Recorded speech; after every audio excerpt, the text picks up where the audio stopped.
Hey, it's Ramsey, Dewey, and Jordan Chow, and Mateo.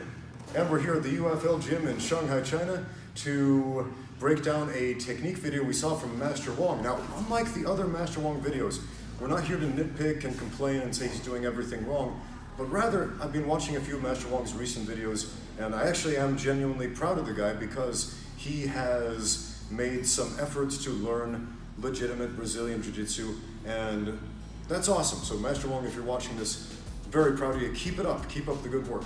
Now, I saw one of Master Wong's recent videos, and it's not perfect, but I do want to point out some things he's doing right instead of the things he's doing wrong.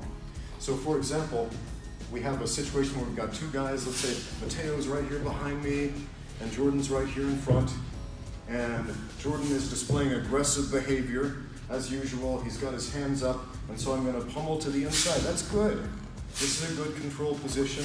Now, obviously, I won't camp out here, but this will allow me to mitigate some strikes and then set up the next thing Master Wong showed, which is also good, which was an arm drag. And that's a legitimate position. I can get behind him, move him around, move myself around.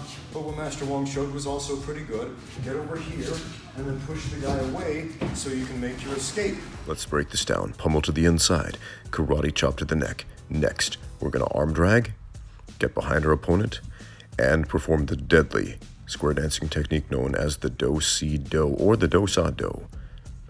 Next, we move on to the next opponent. Arm drag him to get behind, secure the neck, drag him down for a takedown, and from here, we make an easy transition, cross-facing the chin, pinning our opponent, and setting up a potential armbar. But what about the first opponent? He's still fully conscious, probably mad about the karate chop, and only a few feet away. I don't need to worry about you yet. Well, if Master Wong says not to worry, let's just go with it. What could possibly go wrong?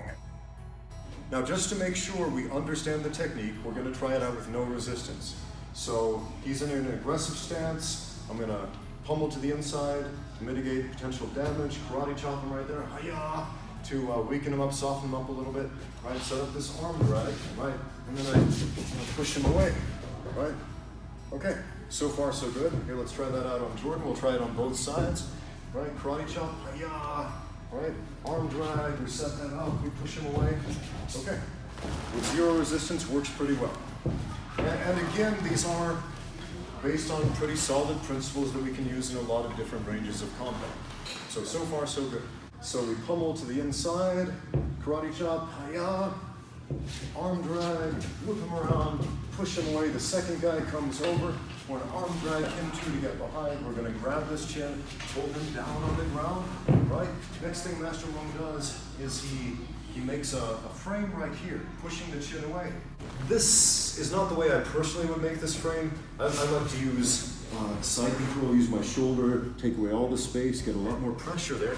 But, this is based on a solid principle. If his head is pointed this way, if I make a solid frame on the chin, he's going to have a really hard time turning to the inside. Okay? As long as I can maintain this frame.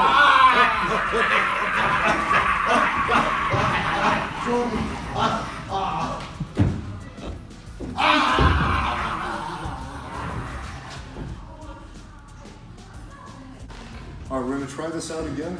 Jordan is, they're in their street fighting stances. And we're going to pummel to the inside, karate chop, arm drag, whip him around, push him out of the way.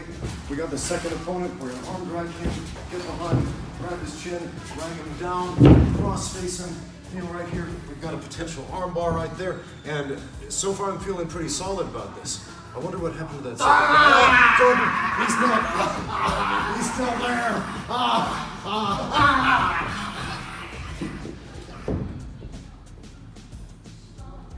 Man, we just got killed by Jordan Chow. That kind of sucked.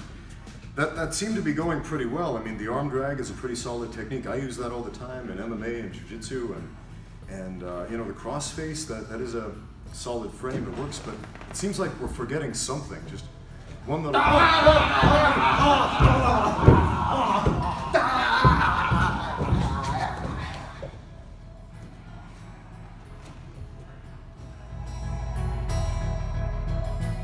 We're going to try this full speed. against real resistance, because that's the only way to know if this is really going to work. Okay? So I got these two attackers. They're both looking aggressive. Ready?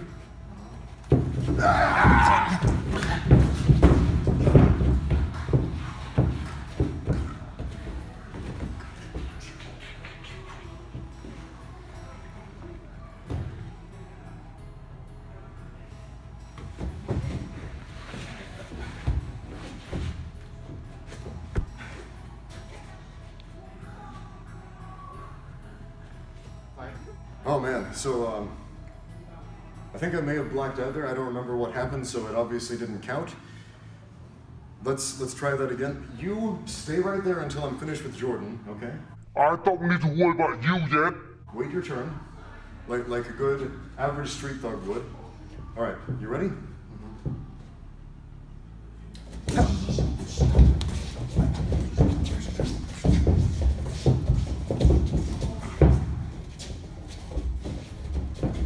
It's working.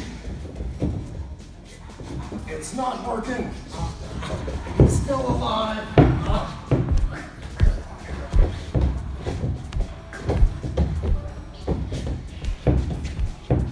Obviously, this isn't working because I don't have Master Wong's superhuman strength, but it would totally work for him because the internet would never lie to us. Let's try this again. You wait your turn, average street dog. All right. You ready, Jordan? Let's go.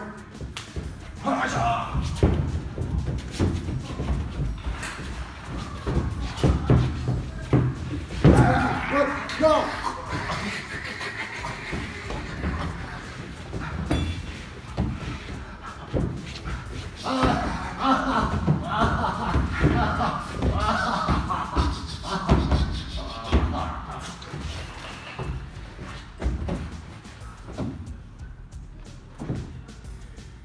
I'm trying to figure out what is different about what we're doing and what Master Wong did. I mean, we both have shaved heads.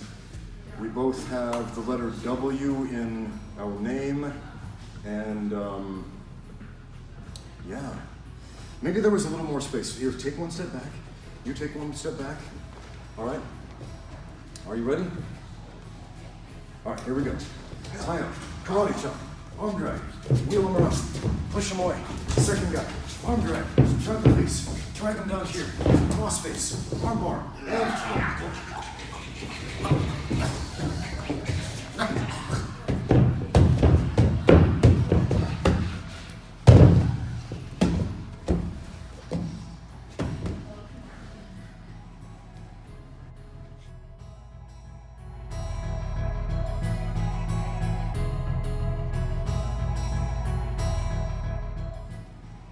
it doesn't necessarily prove that Master Wong's technique doesn't work. It just proves that Master Wong clearly is superhuman. So what works for one person may not work as well for somebody else. Anyway, thanks for watching. Test your techniques before you teach them. Now get out there and train.